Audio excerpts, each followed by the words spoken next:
Hello mga mi. So, actually, meron talaga akong isi-share sa inyo. Ang laki talagang tulong sa akin itong Pukara.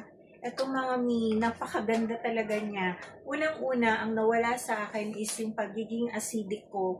Na pag once na uminom ako ng kape, talaga namang, ayan na, nag-start na talaga yung pagiging, yung acid na parang feeling mo ikatapusan na ng mundo mo.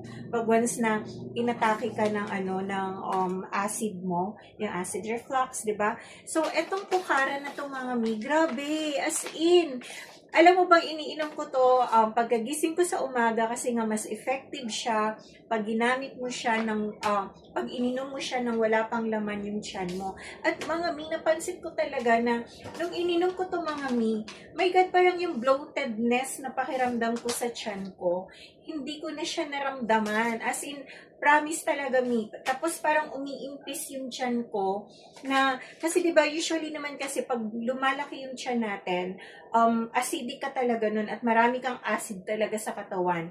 So, nung ininom ko to, actually uminom na, parang 3 days na akong umiinom nito. My God, mga mi, ang sarap ng pakiramdam.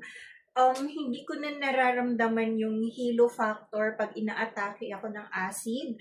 Me, promise, ako na nagsasabi sa inyo. Pag sinabi ko sa inyo mga mi, maniwala kayo sa akin.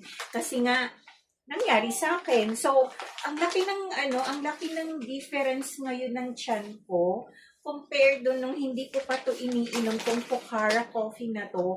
My God, tama talaga yung may-ari niya to eh. Talagang, actually, na-inspire ako sa kanya.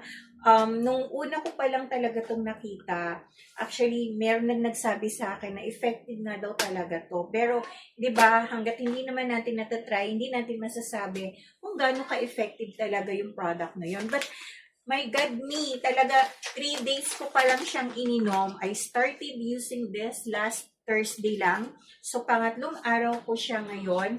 Talaga namang, umiimpis talaga yung tiyan ko. Grabe. So, tingnan natin mga mi, kung hanggang ilang weeks ito, kung totally mawala na yung bloatedness ng tiyan ko.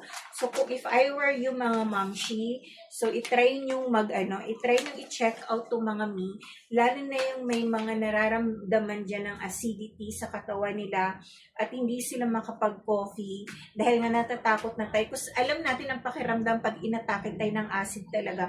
Parang feeling natin na yung parang feeling ba natin na parang katapusan ko na ba? Ang dami nating nararamdaman.